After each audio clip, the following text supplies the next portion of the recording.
Voilà, merci de vous déplacer pour moi. C'est gentil de me faire déplacer, mais c'est vous aussi qui vous déplacez, qui me faites déplacer. Je vous remercie chaleureusement. Je suis toujours très émue de retrouver le public. Je voudrais, avant de commencer, avoir une pensée pour Stéphane Krashkar. Je ne sais pas si vous le connaissez. Je ne le connaissais pas, c'est lui qui est venu me chercher hier soir. Et il n'est pas là aujourd'hui parce qu'il vient de perdre son papa. Donc je voudrais... Attendez, je suis très très émue parce que j'ai été en relation avec lui toute la soirée hier et ce matin. Donc une pensée pour Jelsko Krashkar qui vient de mourir ce matin. Merci pour lui.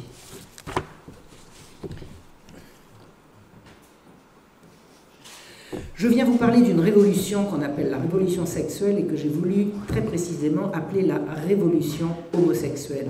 C'est ce qu'ont révélé les travaux de Judith Reisman, dont je raconte ici le récit de la vie, enfin le résumé de la vie. Judith Reisman a écrit plusieurs livres qui sont disponibles en français, qui ont été disponibles en français, qui sont absolument énormes. Et on m'a suggéré de resserrer, de faire un peu une synthèse de son combat et de ses travaux. C'est ce qui a donné lieu à ce livre.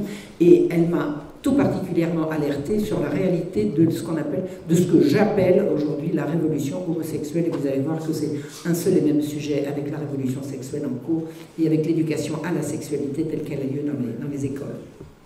Alors, petit rappel historique. Alfred Kinsey, qui est l'auteur de cette révolution sexuelle entre 1948 et 1956, où il a publié 2 rapports sur la sexualité humaine, c'était un entomologiste, un spécialiste des guêpes, qui a été recruté par la CIA et financé par Rockefeller pour dire que les enfants sont sexuels dès la naissance, à partir de quoi il a révolutionné la perception américaine puis mondiale de la sexualité. Excusez-moi, j'ai l'impression que le son n'est pas terrible. Est-ce que le... On peut mettre le micro, justement. Pardon? Votre micro est mieux, en fait. Celui-là est plus léger, mais je pense que finalement, on va basculer sur le mode qui fait... J'ai l'impression que c'est pas terrible. Ouais. Après, il y a beaucoup d'enceintes aussi qui font que... Et sans micro, c'est mieux? Est-ce que vous m'entendez? Hein? On va essayer l'autre micro. Et vous entendiez bien? Bon, alors je veux bien. Non, celui-là. Voilà. Allô? Ah, j'ai l'impression que c'est mieux. Voilà. Alors... Voilà, c'est ça.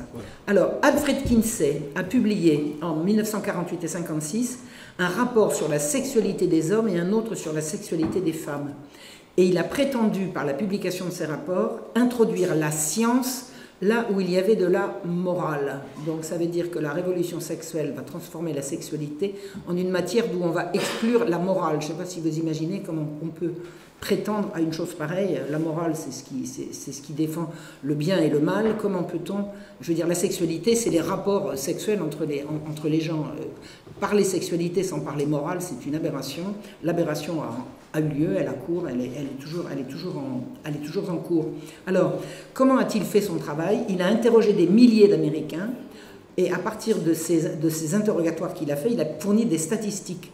Et des statistiques qui ont prétendu montrer une autre sexualité, montrer aux Américains une autre sexualité que celle qu'ils croyaient avoir. C'est-à-dire qu'il a renvoyé aux Américains une image d'eux-mêmes qui les a totalement traumatisés. Par exemple, il a dit la fidélité est un leurre, l'avortement est tout à fait courant, l'homosexualité, mais tout le monde s'y adonne. Enfin, et quand il a renvoyé ce portrait aux Américains, les Américains ont été absolument traumatisés.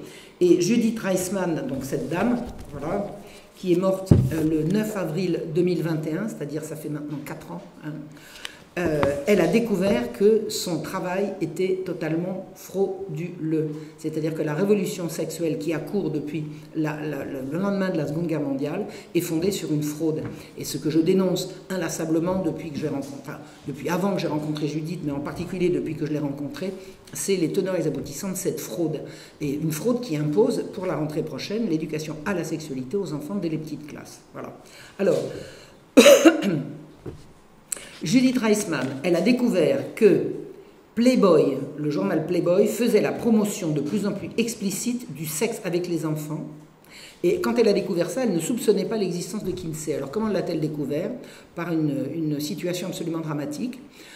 Judith était une femme accomplie, heureuse autant qu'on peut l'être, un mari idéal, des beaux enfants, un travail qui lui plaisait, elle composait des chansons pour la télévision, elle gagnait bien sa vie, elle travaillait de chez elle avait, tout lui souriait, et un jour elle s'est rendue compte que sa fille aînée, âgée de 11 ans, était violée par le voisin du dessus qui en avait 13. À partir d'une découverte comme ça, le ciel vous tombe sur la tête, et quand elle a essayé d'expliquer à son entourage, indigné autant qu'on peut l'être, ce qui était arrivé à sa fille, elle s'est entendue dire par une tante qui habitait sur la côte ouest et une copine de classe, une copine de collège de son âge qui habitait sur la côte est, c'est-à-dire deux femmes de deux générations différentes qui ne se connaissaient pas. Les deux lui ont dit « Mais ma chérie, tu sais bien que les enfants sont sexuels dès la naissance et que ta fille l'a peut-être cherché. » Elle a dit « Ma fille cherchait à se faire chevaucher par un vaurien ?» Sûrement pas. Certainement pas. Elle n'y a pas cru. Mais elle a compris qu'il se passait quelque chose en Amérique qu'elle n'avait pas saisi. Et le quelque chose, c'était Kinsey. Elle a quitté la télévision, elle a décidé de se consacrer. Quand elle a découvert ce qu'il y avait dans Playboy, elle a décidé de se consacrer à l'étude. Elle a voulu passer un doctorat en communication pour étudier l'impact de la presse du sexe, parce que Playboy c'est la presse du sexe, sur l'évolution des mœurs. C'est-à-dire qu'elle a quitté son travail, comme elle avait un mari qui gagnait bien sa vie d'une part et d'autre part elle touchait des royalties parce qu'elle était auteure de chansons, elle a dit je peux me permettre et elle a quitté son travail et elle est retournée sur les bancs de l'école, de l'université. En 1977, alors elle est née en 1935. En 1977, elle a découvert au Pays de Galles, où avait lieu une rencontre mondiale d'universitaires sur l'amour et l'attraction, elle s'est rendue compte que des universitaires prestigieux étaient en fait partisans de la sexualisation des enfants et qu'ils coopéraient avec la presse du sexe. C'est-à-dire qu'elle est allée à cette rencontre pour tenter de dénoncer la collusion entre la presse du sexe et les pédophiles, parce que c'est ça dont il s'agit. Elle s'est rendue compte que les universitaires qui étaient là, en fait, étaient d'accord. Et ça s'appelle crier dans le désert. Si vous dénoncez un truc et qu'on vous dit, bah quoi, vous êtes contre? Mais c'est très bien, je veux dire, les enfants ont droit à leur sexualité. Elle était absolument affolée et elle a rencontré c'était à Swansea, dans le Pays de Galles, elle a rencontré un psychologue qui lui dit « Madame, il y a quelque chose qui vous échappe, vous n'avez sans doute pas entendu parler de Alfred Kinsey ». Elle disait « Non, bah écoutez, découvrez, allez-y voir et vous allez voir, vous allez comprendre ». Le mal portait donc un nom et ce psychologue lui a dit « Écoutez, moi j'ai travaillé avec Alfred Kinsey et son collaborateur Wardell Pomeroy. L'un d'eux était pédophile, l'autre était homosexuel. Allez-y voir. » Et Judith lui a dit lequel était quoi. Elle m'a dit bah, écoutez, lisez, vous allez découvrir. L'homosexuel, c'était Alfred Kinsey. Donc elle s'est lancée dans la lecture de tout ce qui a été écrit pour critiquer les uns et les autres, et ensuite elle s'est lancée dans la lecture d'Alfred Kinsey, leur maître à tous. Alors, Alfred Kinsey, marié et père de famille, était homosexuel. Ça l'a pas empêché de faire des enfants avec sa femme. Enfin, vous savez, c'est quand même assez courant. Mais il était véritablement homosexuel de goût et de passion. Enfin, voilà. Alors, en février 1981, Judith a lu absolument effarée le rapport sur la sexualité des hommes, paru en 1948, c'est-à-dire de nombreuses années avant, et elle a découvert le tableau 34. Dans le livre, la sexualité des hommes, le rapport, enfin, comment ça s'appelle, The Human Male, enfin bon, le livre de Kinsey, le premier de ses rapports sur la sexualité des hommes, il montre que des centaines d'enfants âgés de quelques mois à 14 ans sont présentés comme ayant eu des orgasmes. On trouve ça au cœur de son rapport. Donc, des enfants de quelques mois, des enfants de 2-3 ans, tant d'orgasmes en 24 heures, elle dit mais qu'est-ce que c'est que cette histoire? Qu'est-ce que c'est que cette horreur? Et en lisant bien les rapports, elle comprend quoi? Que sont présentés comme orgasmes, et c'est dans le livre en toutes lettres, des convulsions, des évanouissements, des tentatives de fuite, des hurlements, des crises de larmes et des crises d'épilepsie. C'est-à-dire qu'en lisant le rapport qui a été vendu dans le monde entier à des millions d'exemplaires, elle comprend que tout ce qui se réfère à Kinsey pour dire les enfants sont sexuels dès la naissance correspond à une scène de viol collectif et de torture contre des enfants. Elle dit mais comment se fait-il que personne n'a jamais vu ça? Vous imaginez, tout le monde a lu Kinsey, enfin tout le monde a lu, en tout cas tout le monde a acheté le rapport Kinsey, et personne n'a jamais dénoncé ça. Et elle a lu énormément, à ce moment-là, elle a lu énormément de livres très critiques sur Kinsey, des livres qui ont critiqué ses façons de faire, et elle n'a pas vu aucune critique de ce fameux tableau 34. Elle a écrit à ce moment-là, alors à ce moment-là, Kinsey était mort, il est mort en 56, et là nous sommes en 81. Alors, qu'est-ce qu'a fait en 81? Judith se trouve en Israël. Pourquoi? Ben, elle a divorcé. Sa fille aînée, Jenny, est morte. Je n'ai pas su exactement pourquoi. Elle est morte. Elle est morte. Elle n'a pas atteint 25 ans. Et les trois autres filles de Jenny, alors c'est une famille juive américaine, alors ce sont des juifs de gauche, des juifs qui glorifiaient le camarade Staline. Enfin, c'est les grands-parents de Judith ont quitté la Pologne sous la Pologne tsariste à la fin du 19e siècle, et ils se sont installés en Amérique. Donc les deux parents de Judith sont natifs américains, et elle-même, elle est native américaine. Voilà. Mais ces filles ont fait le choix d'aller vivre en Israël. Voilà, c'est ascendance juive, donc elles sont parties vivre en Israël. Et en 1981, après son divorce avec Arnold Reisman, son nom de jeune fille, c'était Gelernter. Elle rejoint ses filles à Haïfa, et comme elle était titulaire de son fameux doctorat, ben, elle a décidé d'aller faire de la recherche à l'université de Haïfa. Donc elle s'installe à Haïfa, et là, elle lit, elle relit, et elle se repasse le tableau 34 en disant « Mais qu'est-ce que j'ai devant les yeux? Qu'est-ce que c'est que cette histoire? Qu'est-ce que c'est que cette horreur ?» Et elle décide d'écrire à Paul Gebhardt. Paul Gebhardt, il est co-auteur du fameux rapport, et il est devenu, depuis la mort du maître, hein, depuis la mort de Kinsey, il est devenu le directeur de l'Institut Reisman, de l'Institut Kinsey, l'Institut de sexologie à l'université de Bloomington, aux États-Unis. Donc elle lui écrit et elle lui dit voilà, comment avez-vous obtenu ces données sur les orgasmes des enfants? La question est bien posée. Vous dites qu'ils ont eu des orgasmes. Comment avez-vous fait? Réponse. Grâce à la collaboration de parents, d'enseignants en maternelle ou en primaire et d'homosexuels qui ont utilisé des techniques orales et manuelles pour déclencher des orgasmes dont l'apparition et la durée ont été chronométrées. Est-ce que vous imaginez l'horreur? Des techniques orales et manuelles sur des nourrissons, sur des bambins, sur des gamins et des préadolescents. Qu'est-ce que c'est que ce cauchemar? Elle vient de comprendre et de voir que des centaines de milliers de lecteurs du rapport n'ont pas vu avant elle. Des centaines de milliers de lecteurs. Elle en fait un rapport qu'elle dénonce, dans lequel elle dénonce cette collusion de la science avec le crime, parce que c'est ça dont il s'agit. Ces enfants ont donc été torturés et violés. Elle est invitée au 5e congrès de sexologie de Jérusalem qui se tenait précisément cette année-là. Donc elle était à Haïfa, elle va à Jérusalem, c'est un coup d'autobus, là, hein, je l'ai fait souvent. Et arrivée au congrès de sexologie, où tout le Gotha sexologue du monde est là, elle dénonce ce qu'elle a compris et on la chasse. On la chasse. Quelques personnes s'approchent en disant « Oui, vous avez raison, c'est peut-être un peu abusif d'avoir manipulé ces enfants sans leur consentement. » C'est tout ce qu'elle a trouvé comme dénonciation de ce qu'elle a vu. C'est-à-dire qu'en fait, elle se trouve face à un monde de sexologie qui valide les façons de faire de Kinsey. Et elle a compris que ces enfants ont été violés et que ce qui va servir à sexualiser les enfants, c'est un crime. Un crime qu'il est impossible de dénoncer. L'homosexualité.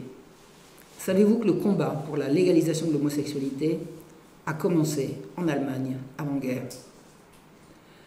En 1532, Charles Quint avait promulgué des lois criminalisant les relations entre les hommes.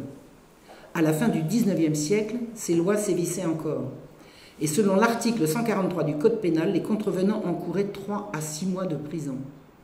Cet article sera repris en 1871 et deviendra le paragraphe 175 du Reich, le fameux Reich, dont il sera question ici.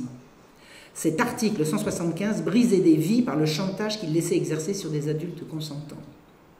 Et je reconnais, en lisant un certain nombre de témoignages, que des homosexuels pouvaient se faire piéger par des gens qui leur disaient « Bon, ben maintenant que j'ai la preuve, tu me verses tant et je ne te dénoncerai pas ». C'est-à-dire qu'il y a eu, dans l'Allemagne de ces années-là, un mouvement de plus en plus organisé visant à vouloir dépénaliser les relations entre adultes consentants, ce qui est quelque chose qui est à mon avis recevable et qui tenait la route. Alors, un mouvement d'émancipation se développa qui vit des médecins, des intellectuels et des personnalités diverses, concernés ou non par l'homosexualité à titre personnel, qui se mêlaient pour réclamer l'abrogation d'un article de loi qui se mêlait de relations entre adultes consentants, c'est-à-dire qui ne les regardaient pas. Un juif communiste qui s'appelait Magnus Hirschfeld fut le militant de l'émancipation sexuelle et il a pris la tête de ce mouvement. Le combat pour l'émancipation sexuelle en Allemagne fut donc un combat pour la suppression de l'article 175 et la dépénalisation de l'homosexualité. C'est-à-dire que la prémisse de la révolution sexuelle en Allemagne, c'est dépénalisons l'homosexualité. C'est un combat de gauche s'il en fut. Il faut savoir que l'actuel Parti socialiste allemand, le SPD, attribue chaque année un prix Magnus Hirschfeld, du nom du monsieur, à des personnes ou des associations qui ont bien mérité du militantisme LGBT. La République fédérale d'Allemagne elle-même a émis un timbre en son honneur en 2018. Qui était ce Magnus Hirschfeld pour lequel on fait des timbres et des cérémonies souvenirs? Né en 1868, il cocha toutes les cases qui allaient faire de lui un ennemi du régime nazi, dont la République de Weimar allait accoucher. Il était homosexuel, juif et communiste. Ça faisait quand même beaucoup pour un seul homme. Il a créé en 1897 une Ligue internationale de réforme sexuelle et en 1908 une revue de sexologie, le Zeitschrift für Sexualwissenschaft. Et il a fondé à Berlin en 1919 son institut de sexologie. Donc la révolution sexuelle, homosexuelle disons, va commencer en Allemagne. Son institut de sexologie fut brutalement décapité en mai 1933 par l'irruption des jeunes hitlériens qui se ruèrent sur lui pour en brûler les livres. Vous avez déjà vu cette ruée des nazis qui ont brûlé des livres juifs. Ce n'était pas que des livres juifs, c'était des livres de Magnus, enfin, rassemblés par Magnus Hirschfeld sur la révolution sexuelle. Que disait Magnus Hirschfeld de l'homosexualité? Tenez-vous bien, accrochez-vous, il disait en 1914 que l'homosexualité était si naturelle qu'en Chine, des bordels portuaires proposaient aux garçonnets de 12 ans, proposaient des garçonnets de 12 ans que les parents livraient eux-mêmes. Ce qui, nous dit-il, montre bien à quel point le peuple est peu choqué par les rapports homosexuels. C'est-à-dire que Magnus Hirschfeld ne faisait pas de différence entre pédophiles et homosexuels. C'est lui qui le dit, hein, c'est pas moi là, vous êtes d'accord. Il afficha sa proximité avec un Anglais appelé Havelock Ellis, avec qui il fonda en 1921 la Ligue mondiale pour la réforme sexuelle, qui produisait une abondante littérature faisant état d'enfants sodomisés depuis leur plus jeune âge, qui se développèrent de façon admirable, firent des belles carrières, des beaux mariages, des beaux enfants, et ne portèrent jamais les stigmates d'un supposé traumatisme. C'est-à-dire qu'il fit la promotion de la sexualité avec les enfants, dont il prétendit qu'elle ne portait aucune séquelle. Comme fera à sa suite Alfred Kinsey, Hirschfeld publia les résultats d'une enquête faite auprès de milliers de patients, parce que dans son institut de sexologie, on venait se faire soigner de ces troubles de la sexualité. Donc, il a fait une enquête auprès de milliers de patients et il affirmera à la suite de cette enquête que les homosexuels étaient 27% de la population allemande. À qui voulez-vous faire croire une chose pareille? 27%, c'est près de 1 pour 3. C'est pas crédible, c'est pas crédible. En tout cas, c'est ce qu'il a publié. On retrouve la patte de Magnus Hirschfeld dans la promotion de la dépénalisation de l'avortement, la stérilisation des inadaptés, l'eugénisme, d'actualité, le changement de sexe et enfin l'éducation sexuelle des enfants. Tout le programme en cours était en germe dans l'Institut de sexologie de Magnus Hirschfeld. Un homosexuel anglais appelé Isherwood, il est l'auteur de la nouvelle dont on fera le film Cabaret, a raconté sa visite à l'Institut Hirschfeld, où il est allé dans les années 30, enfin, fin des années 20, début des années 30. Il vit, donnant sur des pièces élégamment meublées, des portes derrière lesquelles des hommes exposés nus au milieu de chaînes, de fouets et autres instruments de torture étaient en cours de thérapie. d'accord? On venait se faire soigner ses troubles sexuels sur des espaliers, enfin, je ne vous donne pas les détails, vous avez compris, j'imagine. Et un écrivain, Hans Blüher, raconte « On m'a mené au bureau du sage de Berlin ». Le sage de Berlin, c'était Hirschfeld. Assis dans un fauteuil couvert de soie, les jambes repliées comme un turc, se trouvait un individu aux lèvres gonflées et à l'air rusé, au regard vaguement convoiteux, qui m'a offert une main charnue et qui s'est présenté comme le docteur Hirschfeld. Le premier à me saluer était un caporal avec une voix très grave, mais qui portait des vêtements de femme, un travesti, dont le surnom était Tante Magnésia, comme lui a dit le docteur Hirschfeld, qui nous présenta. Puis un très beau jeune homme fit son apparition, un hermaphrodite, dit Hirschfeld. Pourquoi ne venez-vous pas de me voir demain durant mes heures de bureau? Vous pourrez le voir nu à ce moment-là. Un gentleman plus âgé, ayant environ 60 ans, récitait un poème à un jeune de 16 ans plein de désir. J'ai soudain réalisé que j'étais au milieu d'un bordel. L'Institut de sexologie. Un bordel pour hommes et pour garçons, où tout ce que le sadomasochisme pouvait inventer était à la disposition d'une clientèle qui venait là pour se faire soigner de ses troubles sexuels. L'Institut de Magnus Hirschfeld faisait la promotion du sexe dégénéré, des hommes habillés en femmes, de l'érotisme sadomasochiste, de la pédophilie et de toutes les perversions que les amateurs venaient trouver à Berlin en général et chez lui en particulier. On accourait de l'Europe entière pour s'encanailler à Berlin, devenue la capitale mondiale du vice décomplexé. Voilà pour l'Allemagne. Le 20 mars 1969, à Pittsburgh, en Pennsylvanie, le recteur du département pédiatrique de l'université et directeur de la branche américaine de Planned Parenthood, le docteur Richard Day, donne la conférence trimestrielle. Planned Parenthood, c'est la parentalité planifiée, ça donnera en France le planning familial. Donc, ce monsieur, Richard Day, est directeur de Planned Parenthood et il vient faire une conférence en 1969. Il explique à son public que dans une démarche bienveillante de confrères et amis, il y a là ses confrères médecins comme lui et ses étudiants ou d'anciens étudiants, il vient les prévenir de l'arrivée de changements drastiques auxquels, dit-il, il vaut mieux être préparé. Il demande aux 80 personnes présentes de ne pas prendre de notes ni d'enregistrement car cela pourrait se retourner contre lui. Un de ses ex-étudiants, qui deviendra le docteur Lawrence Donegan, écrit tout de mémoire le soir même et il publiera ses notes 20 ans plus tard sous le titre « Le nouvel ordre des barbares ». Quel est le but du programme qu'annonce le professeur Richard Day? Il dit « Il faut réduire drastiquement la population mondiale ». C'est la raison d'être de Planned Parenthood, association eugéniste créée à cette fin en 1919. Le planning familial a été créé en 1919 dans le but de réduire la population mondiale et pas libérer les femmes, d'accord? Ça, c'est autre chose. Donc, pour réduire la population mondiale, dont il prétend qu'on va être submergé, enfin tout ça, ça a toujours été des statistiques mensongères. Toutes les statistiques dont il est question dans ces sujets-là, elles sont toujours mensongères. Pour réduire la population mondiale, il explique qu'il faudra rendre les gens malades et les empêcher de se soigner, raréfier la nourriture, diaboliser la tradition, interdire l'accès au savoir, confiner les gens et les empêcher de circuler. Ça vous rappelle rien, c'est un petit peu quand même.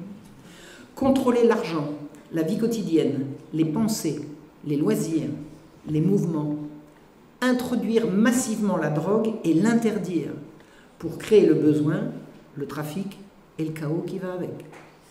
Faire des constructions publiques défectueuses qui verront s'effondrer des ponts ou des immeubles pour ancrer dans la population un sentiment permanent d'insécurité. Aux deux extrémités de la vie, le contrôle des naissances et l'euthanasie des vieux. En matière de sexualité, inutile de chercher à interdire les rapports sexuels, l'attraction ne peut pas être combattue. Il faudra donc la détourner. Au XIXe siècle, l'anglais Malthus avait imaginé de réduire l'activité sexuelle en repoussant l'âge du mariage. Planned Parenthood, planning, qui deviendra le planning familial en France, a trouvé mieux. On va au contraire augmenter l'activité sexuelle, mais en la déconnectant de la reproduction, ce sera la reproduction sans sexe et le sexe sans reproduction. Diffuser la contraception et en faire la promotion partout, en tout lieu, tout le temps, sera le début. Contraception, contraception. À l'école, bien sûr, donc on introduira l'éducation à la sexualité à l'école, ou des cours d'éducation sexuelle en expliqueront le fonctionnement. Il faudra promouvoir l'avortement comme un droit fondamental, accessible à toutes, à n'importe quel âge. Et enfin, on va promouvoir l'homosexualité. Les homosexuels devront être visibles, promus, choyés, protégés. Ils le seront. C'est au programme de 1969. En 1990, après avoir été chassé du congrès de sexologie de Jérusalem et mis au banc de l'université par une campagne médiatique ordurière sans précédent, financée par la presse du sexe, Judith Reisman réussit à mobiliser autour de son nom des intellectuels de conscience qui rejoignent son combat. Je m'explique. Judith Reisman, après sa sortie à Jérusalem, a été contactée par le ministère de la Justice américain, qui en a entendu parler, parce qu'une censure n'est jamais totale. De retour aux États-Unis, ils lui disent « Madame, ils éliminent ses diplômes, son cursus. Votre travail sur la presse du sexe et son implication dans l'introduction de la... » Vous savez, dans le journal Playboy et autres de ce type, régulièrement, on voit des petits dessins qui montrent des petites filles avec des vieux monsieur, des petits gars, etc. Et c'est petit à petit comme ça, c'est subreptice et ça passe de plus en plus. Et d'ailleurs, sa fille a été violée par un gamin qui avait accès à Playboy. Le gamin qui a violé la petite Jenny, il avait 13 ans et il avait accès à la pile de Playboy sur la table de nuit de son père. Donc c'est à partir de là qu'elle a fait ses études. Donc le FBI et le ministère de la Justice, et notamment l'Office de protection de la jeunesse américaine, quand ils entendent la sortie de Judith, eux, ils savent que les enfants sont de plus en plus sexuellement agressés et ils ne savent pas pourquoi. Ils ont trouvé, donc il se rapproche d'elle et il lui propose une bourse très importante et un contrat avec une université pour qu'elle puisse faire une recherche qui va véritablement engager le ministère américain de la Justice pour la protection des mineurs. Une campagne sans précédent va s'abattre sur elle. Elle sera obligée de... Alors, elle ne touchera pas l'argent, elle sera renvoyée de l'université, elle sera même désavouée par plusieurs personnes du ministère de la Justice, et une campagne ordurière qui va durer 2 ans, au cours desquelles 70 000 $ par mois ont été employés pour la discréditer auprès de tous les médias. Elle a subi 3 auditions hostiles au Congrès américain, où on a raconté des horreurs sur elle, qu'elle n'avait pas ses diplômes et tout. Alors vous pensez bien que le ministère de la Justice, il le savait qu'elle avait ses diplômes. C'est évident. Mais une campagne ordurière, c'est une campagne ordurière. Elle s'est retrouvée absolument toute seule. Elle ne pouvait plus être embauchée par aucune université. L'université qui l'avait embauchée l'avait chassée en lui volant ses documents. C'est absolument effroyable. Effroyable ce qu'elle a subi. Et figurez-vous que seule, debout au milieu de la tourmente, elle a reçu un coup de fil d'un monsieur qui lui dit « Madame, je suis au courant de ce qui vous arrive. Je suis Jerry Falwell, je suis directeur de l'université Liberty. » C'est un baptiste, un protestant. Il lui dit « Je vous donne un secrétariat, un bureau, des ordinateurs, de l'argent. Je vous envoie mon avion. Venez chez moi. Une seule condition, vous ne dites pas que c'est moi. » Elle dit « D'accord. » Et elle a pu recommencer. Et elle a recommencé. Et elle est restée à l'université Liberty jusqu'à sa mort. C'est-à-dire qu'il y a des trucs qui s'appellent des miracles. Et ça veut dire qu'au milieu de toute cette tourmente, il suffit d'un ici, un autre là, un autre là. Et Judith a réussi à s'agréger des gens absolument étonnants avec lesquels elle a collaboré jusqu'à la fin. Alors, elle a réussi à mobiliser autour de son nom des intellectuels de conscience qui ont rejoint son combat.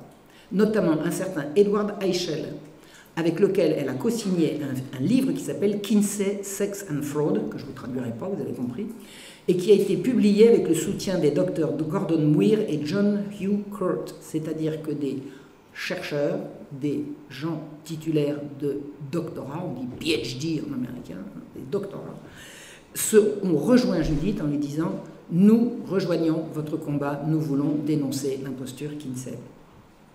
Alors, à part Edward Eichel lui-même, ces mousquetaires de la vérité avaient en poche tous un doctorat dont il était impossible de remettre en cause leurs compétences.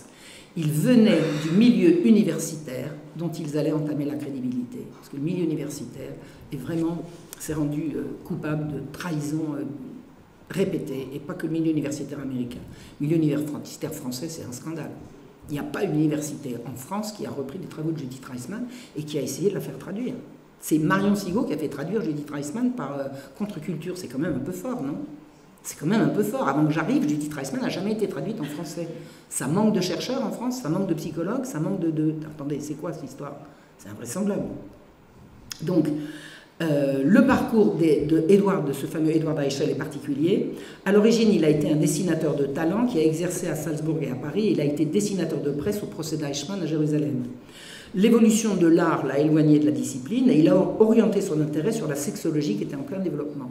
Alors, pourquoi je vous parle d'Edward Eichel? Parce qu'il est devenu psychothérapeute à New York et qu'il a suivi tout le cursus de formation à la sexologie tel que présenté par tous les éminents sexologues devenus sexologues à la suite de Kinsey. Le centre d'intérêt de Edward Eichel, c'était la compatibilité entre les hommes et les femmes. Et au fur et à mesure qu'il suivait tous ces cursus proposés par les tenants de la sexologie moderne, il a observé que la compatibilité entre les hommes et les femmes n'était pas, et de loin, l'objectif d'une certaine sexologie dominante et passablement agressive. C'est-à-dire qu'il s'est rendu compte qu'il était le seul à chercher des solutions aux problèmes sexuels entre les hommes et les femmes, et que tous les autres, ils parlaient de quoi? De l'homosexualité. C'était le cœur du débat. Il a enquêté sur ce qu'il percevait comme un agenda caché, et c'est ça qui l'a mis sur la route de Judith. Le livre Kinsey, Sex and Fraud a été le premier développement écrit de ce que furent les découvertes de Judith sur l'imposture Kinsey. On y dénonce dans ce livre toute référence à l'appui, la malhonnêteté des rapports, la fausseté des statistiques. Alors vous savez comment il faisait des statistiques sur les hommes? Il a fait des statistiques sur la sexualité des hommes pendant que les hommes étaient en Europe, pendant la guerre. Où étaient les hommes valides? Ils étaient en Europe. Qu'est-ce qui restait? Vous savez où il est allé chercher des hommes? Dans les prisons. Dans les prisons. Aller raconter la sexualité des hommes dans les prisons, à votre avis, ça porte sur quoi? Et ces statistiques sont tous frauduleuses comme ça. Il est allé interroger des prostituées et il en a sorti des statistiques sur la fidélité des femmes mariées. Tout est faux. Dans le rapport Kinsey, tout est faux. Alors ça a été mélangé, hein. Il n'a pas sorti des 90%, mais il a mélangé des données fausses avec des données vraies, et toute son étude statistique est rien moins que scientifique. Enfin, le livre dénonce véritablement cette fraude. Et Edward Eichel, qui est co-signataire de Kinsey, Sex and Fraud, lui, il a découvert le parti pris hétérophobe d'une équipe qui relègue l'amour d'un homme et d'une femme à la marge dans un océan de pratiques hier poursuivi et désormais promu. C'est-à-dire qu'au fur et à mesure que se développe la sexologie, se développe l'homosexualité promue en long, en large et en travers. Alors, que dit Kinsey de la sexualité? Le sexe, selon Kinsey, serait un simple exutoire dont on peut relever 6 formes majeures. La masturbation, les émissions nocturnes, les caresses hétérosexuelles, les rapports hétérosexuels, les rapports homosexuels et les rapports avec les animaux. Pour Kinsey, la sexualité, c'est ça. Si vous cherchez à lire quelque chose sur les rapports conjugaux, rendez-vous à la fin du livre, il doit y avoir un paragraphe.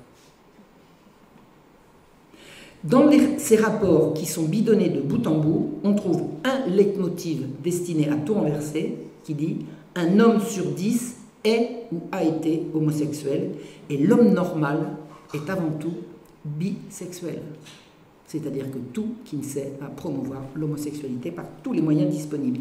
Un homme sur 10, le chiffre est phénoménal, c'est énorme, c'est énorme. 1 sur 10, ça veut dire qu'ici, il y en a combien? Alors, pour Kinsey, l'hétérosexualité n'est qu'une simple option dans une gamme de comportements acceptables. L'hétérosexuel, c'est celui ou celle qui est sexuellement attiré par le sexe opposé. Et ce qui tombait sous le sens hier, il y a 2 sexes, X et Y, la sexualité, c'est l'ensemble des mécanismes physiologiques qui concourent au rapprochement des sexes et à la reproduction des sexes, et de l'espèce, je veux dire, est devenu objet d'une spécification.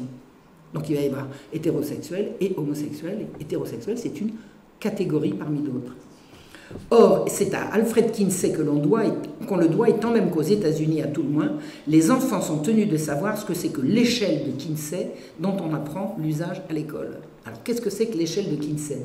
Il s'agit d'un diagramme présentant 7 graduations qui vont de 0, 0 signifie exclusivement hétérosexuel, à 6 qui est exclusivement homosexuel. 0, 6. Donc 0 purement hétérosexuel et 6 purement homosexuel. Et entre les deux, plus ou moins homosexuel, puisque ça monte. D'accord? Ça veut dire que entre les deux, on passe par un intérêt progressif pour les partenaires du même sexe. L'inventeur de l'échelle de Kinsey, c'est celui qui l'a remplie pour la société américaine, et les enfants sont sommés d'admettre, et toute l'agence sexologique l'a fait, que 10% des Américains sont plus ou moins exclusivement homosexuels, c'est-à-dire qu'ils se situent dans la partie droite de l'échelle, laquelle est presque totalement remplie par des gens qui sont donc bisexuels. L'échelle de Kinsey serait la preuve, alors que c'est complètement bidonné, on a compris, que la norme est essentiellement bisexuelle et que les hétérosexuels sont à la marge. L'échelle que Kinsey a élaborée à partir de ces entretiens bidonnés montre qu'on ne saurait séparer, dit-il, les populations entre homo, bi ou hétéro, tout le monde ou presque étant un peu tout ça, plus ou moins, plus tôt ou plus tard. Si on ne le savait pas avant que Kinsey ne nous le dise, ce serait à cause de la répression sociale qui interdit d'exprimer une sexualité non reproductive. Nous deviendrions sexuellement ce qu'on nous a permis d'être. Il fallait tout revoir. On a tout revu. Donc on entre maintenant dans une société où hétérosexuel, c'est une option parmi toutes les autres. L'activisme homosexuel, qu'on appelle désormais gay, allait permettre de mettre en marche une machine qui bouscula puis sapa toutes les références auxquelles on était habitué.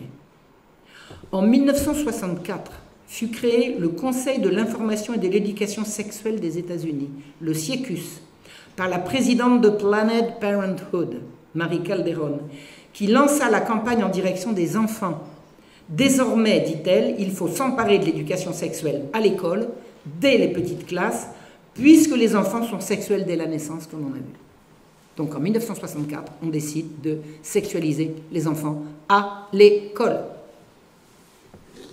On va inculquer aux jeunes et leur entrer dans la tête de gré ou de force que l'hétérosexualité et l'homosexualité ne sont pas exclusifs l'un de l'autre et que la norme est la bisexualité.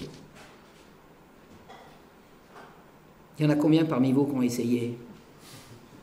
La majorité, l'écrasante majorité. Allons-y. Une forte pression des activistes gays se réclamant de Kinsey intimida puis exclut du groupe de travail sur l'homosexualité de l'Institut de la santé mentale tous les psychologues cliniciens qui n'allaient pas dans leur sens. Donc vous aviez aux États-Unis un institut de la santé mentale dans lequel les partisans de l'homosexualité ont fait un entrisme actif et très efficace. Cela conduisit, le 14 décembre 1973, à la décision de l'Association américaine de psychiatrie, l'APA, de retirer l'homosexualité de la liste des pathologies. Citons ici le commentaire du psychiatre Charles Socarides. Écoutez bien ce qu'il dit. Au début de 1972, alors que le docteur William Masters, alors Masters c'est celui du... Il y a eu le rapport Kinsey et ensuite le rapport Masters et Johnson. Donc le docteur Masters. Lorsque le docteur William Masters a annoncé à la presse nationale que l'homosexualité était un acte sexuel naturel et que, par voie de conséquence normale, il a élevé le statut de l'anus au niveau de celui du vagin. Ce qui était jusqu'alors un organe purement excréteur est devenu un organe génital par décret. Un mouvement au sein de l'APA a accompli ce que toute société, à de rares exceptions près, aurait tremblé à l'idée de toucher, à savoir la révision d'un code et d'un concept de base de la vie et de la biologie, que les hommes et les femmes s'accouplent normalement avec le sexe opposé et non entre eux. C'est-à-dire par une entourloupe au siège de l'Association de psychiatrie américaine, on a renversé les normes. 4 ans plus tard, Une enquête menée auprès de 2500 psychiatres conclut par 69% contre 18% avec 13% d'incertitude que l'homosexualité était pathologique. C'est-à-dire que le vote de 1973 avait été une entourloupe, les psychiatres n'étaient pas d'accord, mais le texte était passé et il n'a jamais été révisé. C'est-à-dire qu'en 1973, on a décidé à l'échelle mondiale de promouvoir l'homosexualité comme normale. L'hétérosexualité a donc commencé à être présentée comme obligatoire et allait bientôt être présentée comme pathologique. Et ça, Edward Eichel y est pour beaucoup dans la dénonciation de ces façons de faire. Les homosexuels commencèrent, alors les homosexuels organisés, je ne mets pas tout le monde dans le même sac, bien évidemment, je parle des activistes homosexuels, ont commencé à se dire les victimes de discrimination et de dénoncer l'homophobie comme la source de tout leur mot. C'est là que le mot est apparu. Des pédophiles furent inclus dans les séminaires de formation des futurs éducateurs sexuels, et c'est là qu'on va former des éducateurs sexuels à grande quantité, pour qu'ils aillent dans les écoles. Et ils affirmèrent que les relations sexuelles avec les enfants n'avaient rien de dangereux. Alors, il faut savoir, même si ce n'est pas reconnu, que derrière tous les lobbies homosexuels sont planqués les lobbies pédophiles. Ils sont juste derrière. Qu'on les invite ou pas, ils sont là. Sans aucun autre fondement scientifique que les fraudes de Kinsey, la formation des éducateurs sexuels déversa à grand flot ses conclusions aberrantes dans la tête des futurs formateurs en éducation sexuelle. Le docteur Calderwood, membre actif du CIECUS, alors le CIECUS, c'est ce fameux... le CIECUS, il est encore actif à l'Organisation mondiale de la santé. Hein. Le CIECUS, c'est l'organisme qui se charge de l'éducation sexuelle des enfants à l'école. La première subvention du CIECUS est venue de Playboy, Hugh Hefner. Donc le docteur Calderwood, qui était membre actif du CIECUS et enseignant à l'université de New York, a organisé pour les futurs cadres de cette nouvelle discipline, où seraient donc formés les formateurs en éducation sexuelle, des séminaires au cours desquels les étudiants entièrement nus devaient explorer, y compris les yeux bandés, les organes génitaux les uns des autres, les hommes avec les hommes et les femmes avec les femmes. Vous voulez devenir sexologue? C'est par là qu'il faut passer. Edward Eichel raconte « Je l'ai suivi, c'est de la foutaise, c'est de la manipulation, de la superficialité, ce n'est pas de la science, c'est de la propagande. Il n'aura de cesse de dénoncer l'agenda caché de toute cette affaire, mettre l'homosexualité dans la norme et en exclure de facto l'hétérosexualité. » Écoutez bien ce que disent ces gens. Nous avons longtemps posé la question pourquoi certaines personnes sont-elles homosexuelles, alors que nous devrions plutôt nous demander pourquoi certaines personnes sont-elles hétérosexuelles. Et c'est ce qu'a déclaré un membre de la Society for Scientific Study of Sex en charge d'élaborer les programmes universitaires de formation à la sexualité humaine. C'est dans toutes les instances.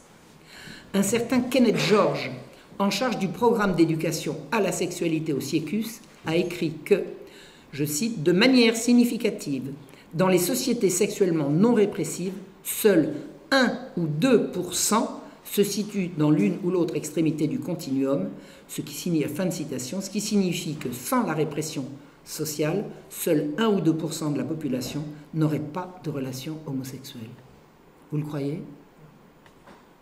Mensonge. Il est clair, pour tous ceux qui se sont penchés sur la chose, que c'est faux. Jamais le panel de gens interrogés n'a été représentatif. Kinsey a mis dans son rapport ce qu'il voulait y voir. Judith Reisman, la belle Judith, faisait état d'une statistique émanant d'une école de droit californienne, le Williams Institute, qui dit que, alors tenez-vous bien, ça c'est la statistique telle qu'elle a été faite sur des années à partir d'une école de droit américaine, le Williams Institute, dit qu'environ 3,5% des adultes se considèrent comme homo ou bi et 0,03% comme tombés dans le mauvais genre, transgenre.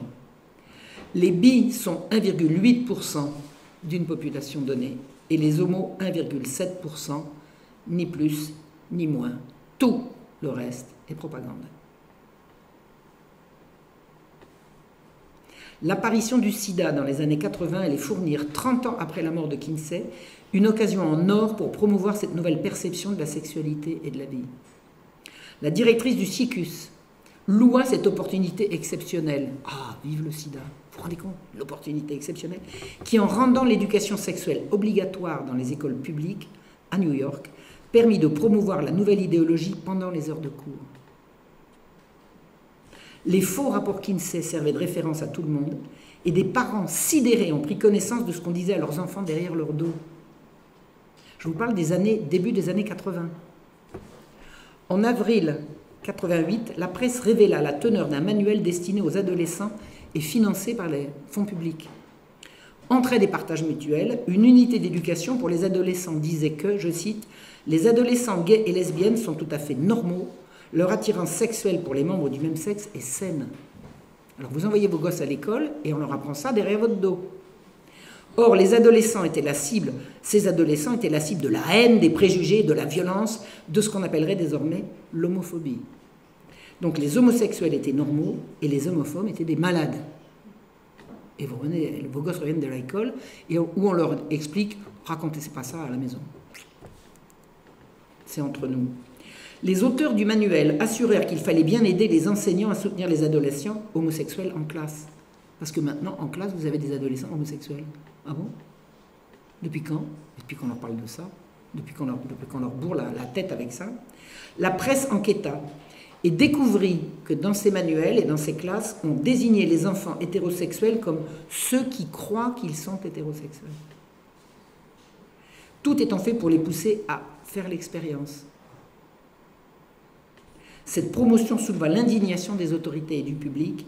Le projet avait mis 3 ans à être élaboré au nez et à la barbe des autorités, à qui on n'avait pas montré de quoi il s'agissait. Des complices dans la place avaient permis de faire passer le programme. Celui-ci était clairement de mettre l'accent sur la lutte contre l'homophobie, autre mot pour dire promotion de l'homosexualité par tous les moyens, bien caché derrière les mots d'éducation au mariage, à la vie familiale et à la sexualité. Alors, mesdames et messieurs, vos enfants vont avoir des cours d'éducation au mariage, à la vie familiale et à la sexualité, où on va leur expliquer que s'ils croient qu'ils sont attirés par le sexe opposé, ils ont tort. Mais c'est ça. Les activistes gays ont méthodiquement pris le contrôle des postes administratifs et des organisations sexologiques. Et ils ont fait croire que leur prise de position était celle de toute la profession. Ils promurent un livre intitulé « Le plaisir anal et le sexe », qui concluait bien sûr que tout allait bien à la condition d'utiliser un préservatif.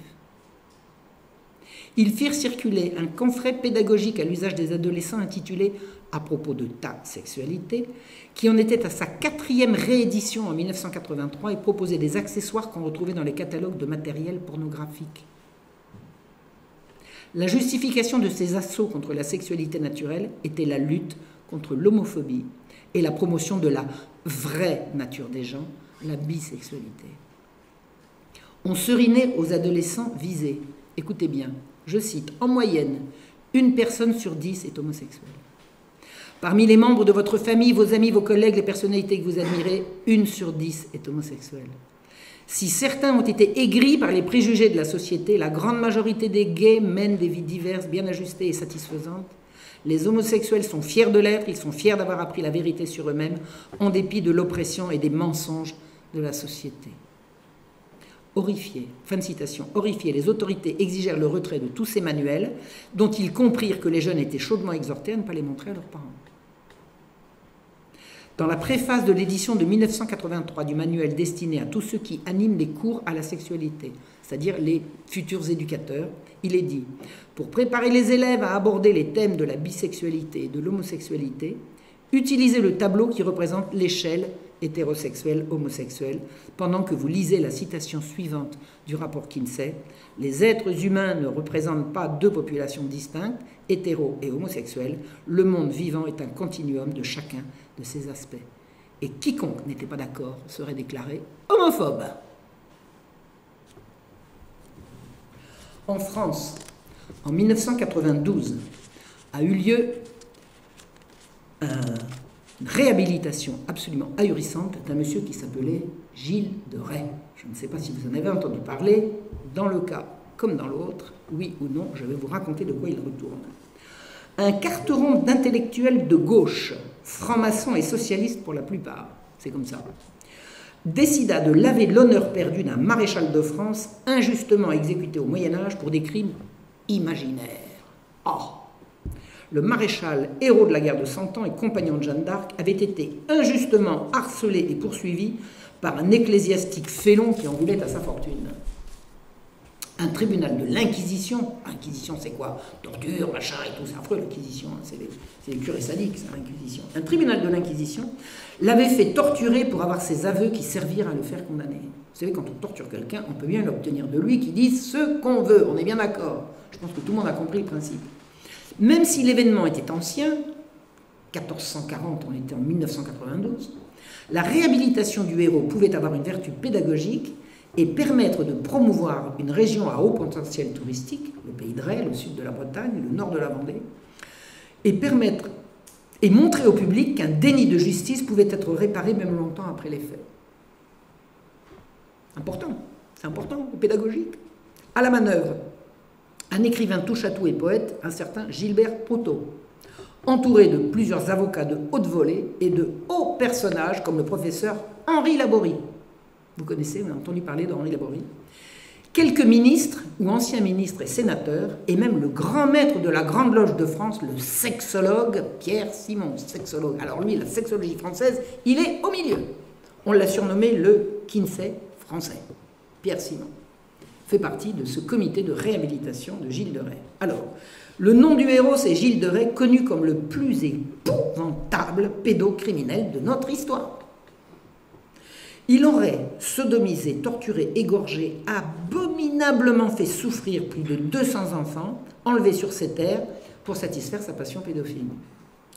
Plusieurs personnes avaient déjà essayé de remettre en cause le jugement qu'il envoyait au bûcher en 1440, mais en 1992, on allait recommencer. Parce que quand même, 92, il y a une chose importante, c'est de réhabiliter un pédocriminel. Non, il n'avait rien fait. Il n'avait rien fait, disent-ils. Alors, on a recommencé aux frais de la République. Ça s'est fait dans les locaux du Sénat. Oui. Tout vérifié, c'est absolument. Le Sénat a abrité un tribunal arbitral de réhabilitation du pédocriminel Gilles de Rais. Non, il n'était pas pédocriminel, il n'avait rien fait. Rien. Quelques faits incontournables sur cette affaire. Aucun historien n'a été convié à éclairer la cour. Vous avez une cour, un tribunal arbitral, c'est-à-dire qui va fonctionner comme un tribunal, sauf que ses décisions seront purement symboliques. Un tribunal arbitral se déplace, se constitue pour juger un cas qui a eu lieu 500 ans avant, et on n'appelle aucun historien. Un historien, ça va vous donner moins le contexte. Pas besoin. Il n'y a même pas besoin. Donc, personne n'a été là pour éclairer la cour sur le contexte de l'époque, sur l'état des connaissances et sur ce qu'on trouvait aux archives. Alors, les plaidoiries pour la réhabilitation de Gilles de Rais furent des imprécations anticléricales qui mélangeaient tout et niaient l'évidence. Ce procès fut une mascarade aberrante que quelques historiens bien au fait du contexte démontèrent impitoyablement après coup. Parce que pendant, on ne les a pas entendus. Pourquoi j'en parle ici? Pour comprendre peut-être ce qui motivera ces notables à réhabiliter un pédocriminel de la pire espèce. Alors, c'est dans le livre de Gilbert Protot qui s'appelle « La gueule du loup », le malheureux est tombé dans la gueule du loup, qu'on peut trouver les arguments qui ont servi à réhabiliter le maréchal. Parce que ce tribunal arbitral a décrété qu'il était réhabilité, qu'il n'avait rien fait, qu'il avait été condamné par un tribunal félon, par un évêque. Comment pouvait-on être évêque et avoir raison? Enfin bon, c'est un délire complètement anticlérical, antichrétien. Et tous ces arguments qui ont servi à réhabiliter le maréchal, on les retrouve sous la plume de Gilbert Protot dans son livre « La gueule du loup ». Et dans son livre « La gueule du loup », il se met à différentes reprises à la place du maréchal en parlant comme s'il était lui. C'est-à-dire que en écoutant... Alors Gilbert Protot, il était l'alpha et l'oméga de ce tribunal arbitral. C'est lui, il était à la manœuvre, c'est lui qui a rassemblé tout le monde, c'est lui qui est allé voir les uns et les autres. Enfin, il était vraiment l'alpha et l'oméga de ce procès en réhabilitation. Donc ce livre est particulièrement instructif pour savoir ce qui s'est dit pendant le procès et quels sont les arguments qui ont été développés. Donc dans le livre, il se met à différentes reprises à la place du maréchal et il écrit à la première personne comme s'il était le maréchal. Alors le maréchal, il n'a rien laissé, Gilles de Rais n'a rien laissé d'écrire, rien du tout. Je ne sais pas, sa signature sur un autre truc, mais Il a rien laissé d'écrit, donc c'est vrai, c'est purement du fantasme. Donc Gilbert Proto se met à la place du maréchal et nous livre des justifications qui pourraient bien nous éclairer sur ces justifications à lui. Il lui fait dire le 4 octobre 1440, alors il est mort, il a été exécuté fin octobre 1440, donc là c'est quelques semaines avant sa mise à mort. Il parle, donc il fait parler Gilles de Rais de ses tendresses charnelles pour les enfants, dont il dit « il n'est point dans mon intention de l'éluder ». C'est-à-dire qu'il fait dire au maréchal qui va bientôt mourir « j'ai jamais voulu cacher que j'aimais les enfants, de façon charnelle ». Bon, bah voilà. Mais non. Explication. Il est aberrant, fait-il dire au maréchal, de proclamer que l'homosexualité est un péché contre nature puisque nous la trouvons toujours répandue dans le monde végétal ou animal. Alors d'abord, mettre le mot homosexuel sous la plume d'un homme du XVe siècle, c'est une énormité. Le mot a été inventé au XIXe siècle. Donc Gilbert Proto, il est bien gentil, mais enfin il est mort maintenant. On se renseigne avant d'utiliser un mot, mais de toute façon, faire de l'histoire, c'était pas son truc. Bref, donc il parle d'homosexuel, mais qu'est-ce qu'il dit à part ça? Il dit que les charges qui pèsent contre Gilles de Rais, c'est pas qu'il est homosexuel, c'est qu'il s'en est pris à des enfants. Donc c'est lui qui fait un parallèle entre homosexuel et pédocriminel. On est bien d'accord? L'homosexualité est censée concerner des adultes consentants, et il fait dire à Gilles de Rais qu'on lui reproche d'être homosexuel. C'est lui qui parle dans le procès, ça. On n'a jamais reproché à Gilles de Rais d'être homosexuel. On l'a reproché d'avoir tué des enfants, après les avoir violés. Donc, en mettant sous la plume fantasmée de Gilles de Rais une justification de l'homosexualité, Gilbert Proto nous oriente vers un parallèle qu'il faut faire entre homosexuels et pédophiles. Mais c'est lui qui le dit, c'est pas moi. Moi, j'ai jamais dit ça. C'est lui qui le dit. Et il ne le dit pas, il l'écrit. Écoutez bien, citation. Gilbert Proto dit, en se mettant à la place de Gilles de Rais, « Quand tout l'amour du monde est enfermé pour moi dans un collier de bras d'enfant noué autour de ma nuque, ses aveux, ses soupirs, ses pudeurs, ses extases impures, un torse d'adolescent c'est beau comme un temple hellénique à ses premières colonnes, cette grâce de l'inachevé, ce foyer à la tentation, ce faisceau de lignes fortes et fragiles, ce torse lisse, ces doigts légers qui vous enlacent, quand l'explosion du plaisir sur ce corps pur et docile m'a délivré des feux animaux qui me brûlent furieusement le sang, je m'accoude et je regarde dormir et j'entends rêver mon compagnon de lit. » Ah ben d'accord, il n'a rien fait à part ça. Hein? Et ça, c'est du Gilbert Proto. L'avocat de la défense, au cours du procès en réhabilitation, l'avocat de la défense de Gilles, c'est maître Goyo-Brissonnière. Et il s'était également exprimé sur le sujet lors de sa très longue plaidoirie. Alors lui, c'était Franc-Mac de chez Franc-Mac et socialiste de chez socialiste. Goyo-Brissonnière, il n'a pas... Il écrit, écoutez bien, il a dit lors du procès, « On a souvent écrit que Gilles était né homosexuel. » Je ne sais pas où il a vu ça, moi je ne l'ai pas vu. Mais si on peut réprouver la pédérastie au nom d'une éthique sociale, la dénoncer au nom de la reproduction de l'espèce, au nom de quoi la condamner, au nom de la morale, au nom de la nature, dit-il. Alors, il n'a jamais été question de ça dans son procès. Jamais. Homosexuel serait donc l'équivalent de pédéraste, c'est lui qui le dit, c'est pas moi. Donc les réhabilitateurs de Gilles de Rais disent que pédéraste et homosexuel, c'est pareil. C'est fou, ça. Et le pédéraste, c'est bien celui qui recherche à avoir des rapports sexuels avec des adolescents, voire des enfants. Ce qui se dit également pédophile, oui ou non? Mais on est chez qui, là? Ils sont en train de faire quoi, ces gens? La pédophilie, dit-il, désigne l'assouvissement de l'instinct sexuel d'un homme sur un enfant. Cette déviation révolte nos cœurs, nos fibres et notre morale, mais elle a reçu depuis des millénaires ses lettres de noblesse. Ah bon? C'est-à-dire, attendez, le gars qui veut réhabiliter Gilles de Rais, il est en train de faire une défense de la pédophilie, là, oui ou non? Enfin, écoute, c'est bien ce que je lis. Vous entendez pareil que moi.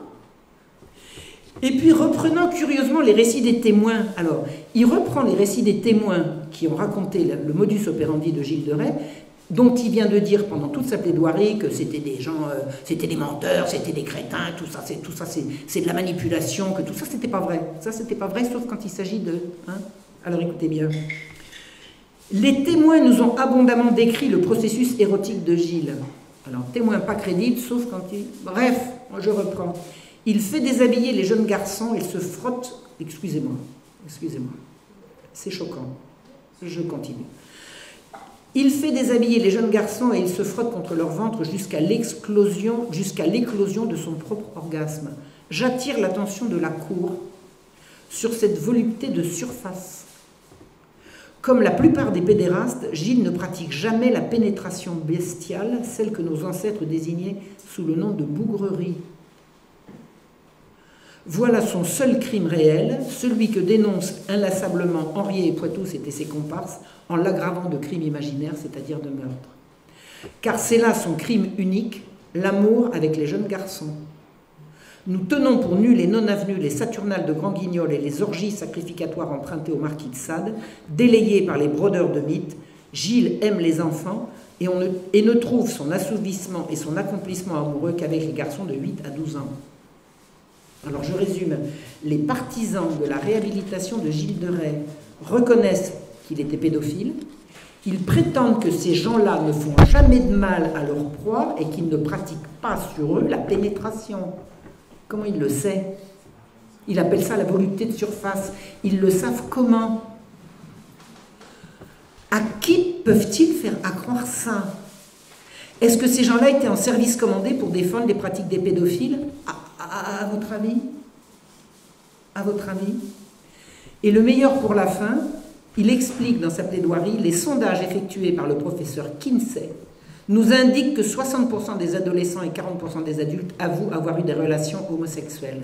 C'est-à-dire que le procès en réhabilitation de Gilles de Rais se réfère à Alfred Kinsey.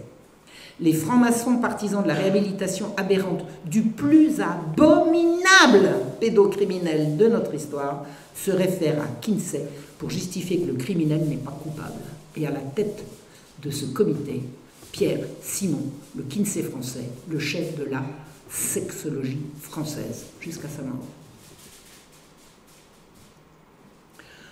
Avant d'en terminer sur cette promotion de l'homosexualité, tous azimuts, savez-vous qu'en 2004, un homosexuel, Sébastien Nouchet, a été brûlé vif uniquement parce qu'il était homosexuel? J'ai vu des photos de Sébastien Nouchet avec la gueule complètement brûlée, c'est atroce. Le garde des Sceaux, Dominique Perben, a écrit « J'ai été bouleversé par ce qui est arrivé à Sébastien Nouchet ». Il a été à ce point bouleversé qu'il a présenté immédiatement un projet de loi adopté le 30 décembre 2004, la loi contre l'homophobie, la loi de Nouchet. Cette loi, dit-il, c'est au fond quelque part la loi Nouchet pour faire prendre conscience à chacun qu'il est hors de question de s'en prendre comme ça à des minorités quelles qu'elles soient. Donc on brûle un homosexuel et on fait une loi pour interdire de brûler les homosexuels. Les autres, on a le droit? Je sais pas. Bref. Alors le seul problème concernant cette affaire, c'est que l'agression dont fut victime Sébastien Nouchet n'était sans doute pas homophobe, que c'était sans doute pas une agression non plus, qui s'est brûlé tout seul en faisant un barbecue, mais c'est pas grave, la loi est passée. Un non-lieu définitif a été rendu par la justice et la personne ignominieusement traînée devant les tribunaux pour avoir brûlé a été rendue à la liberté sans aucune charge contre lui. Alors c'est pas grave parce que désormais agresser un homosexuel est beaucoup plus grave que d'agresser un hétéro. Alors à votre avis pourquoi? Parce que, c'est comme ça, parce que, eh bien la révolution homosexuelle a eu lieu. Mais alors jusqu'à quand?